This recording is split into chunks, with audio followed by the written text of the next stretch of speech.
Welcome to The Explainer. Today, we're going to talk about a technology that is so common, so everywhere, we barely even see it. And yet, it might just be the most important invention in all of human history. No, I'm not talking about the microchip or the steam engine. I'm talking about paper. So, let's just kick things off with a question that feels really relevant in our digital age, right? We're always hearing about the paperless office, how everything's moving to the cloud. But what if that's not really the whole story? What if paper is still, running the show from behind the scenes? Because we're going to explore how paper's quiet, almost unassuming persistence is actually its greatest strength. We're going to see how it shaped everything from vast ancient empires to the very way our own minds process information today. But first, to really get a feel for paper's impact, you have to imagine a world completely without it. I mean, really picture it. A world where knowledge was physically heavy, unbelievably fragile, and just brutally expensive. Think about it. Before paper, civilizations were literally weighed down by their own records. In ancient China, you could have a single legal document made of bamboo that weighed several kilograms. In Egypt, papyrus was lighter, sure, but it was delicate, and its supply was totally controlled. So information was either too heavy, too fragile, or way too exclusive. And the cost was just staggering. In Europe, if you wanted to write on parchment, a single book could literally require the skins from an entire herd of sheep. Knowledge wasn't just for the rich. It was a luxury reserved for the absolute top-tier wealthiest people on the planet.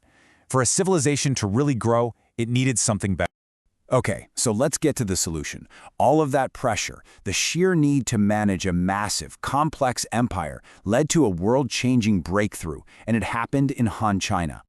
Now look, some crude forms of paper might have been around earlier, but the real game changer came around 105 CE. A court official by the name of Cai Lun didn't just invent paper, he standardized the process. And that is what matters. You see, civilization doesn't run on cool prototypes, it runs on standards that can be scaled up for everyone.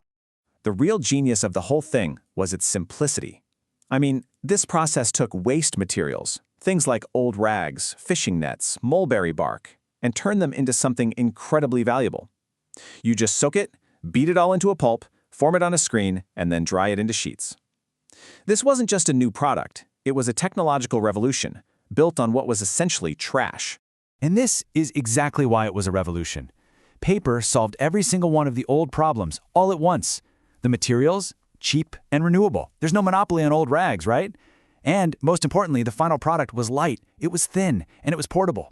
For the very first time in human history, information itself became almost weightless. Now, China knew exactly how powerful this new technology was.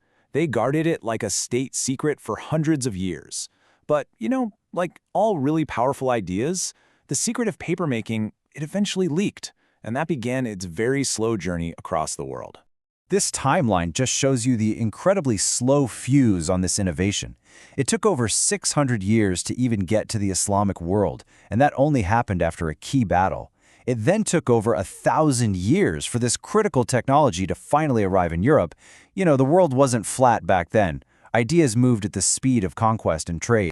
And this is so important. The technology wasn't just copied, it was improved. As papermaking moved into the Islamic world, scholars and engineers there optimized it. They started using new materials like linen. They mechanized the process with water mills. They advanced ink chemistry. This innovation is what turned cities like Baghdad and Cordoba into these global centers of knowledge, all while most of Europe was still, scraping animal hides. So Europe was really late to the party. And at first, they actually saw paper as this inferior, untrustworthy material. But in the end, simple economics won out. Paper was cheap. And by the 15th century, the stage was finally set for a full-blown information explosion. Gutenberg's printing press gets all the attention, right? But it was just one piece of the puzzle. You needed the movable type, the right kind of ink, and of course, the press itself. But the crucial fourth ingredient, the one that made it all actually work at scale, was cheap, abundant paper. Without paper, the printing press would have just been a cool novelty. Printing on parchment was way too expensive. Paper was the silent, indispensable enabler of the entire revolution. And this combination, it basically detonated a cultural bomb. All of a sudden, the price of books just plummeted. This is what fueled the Protestant Reformation, putting Bibles in more people's hands. It accelerated the scientific revolution by spreading new discoveries faster than ever, and it began that long, slow process of expanding literacy beyond just the clergy and the nobility. Paper turned ideas into a kind of mass contagion. So we've seen how paper completely reshaped societies. But its most profound, its most lasting impact wasn't on the world outside, it was on the world inside. It was on the human mind itself. Over the next few centuries, paper became the invisible skeleton of the modern world. Think about it. Birth certificates, money, contracts, maps, they're all just paper-based abstractions.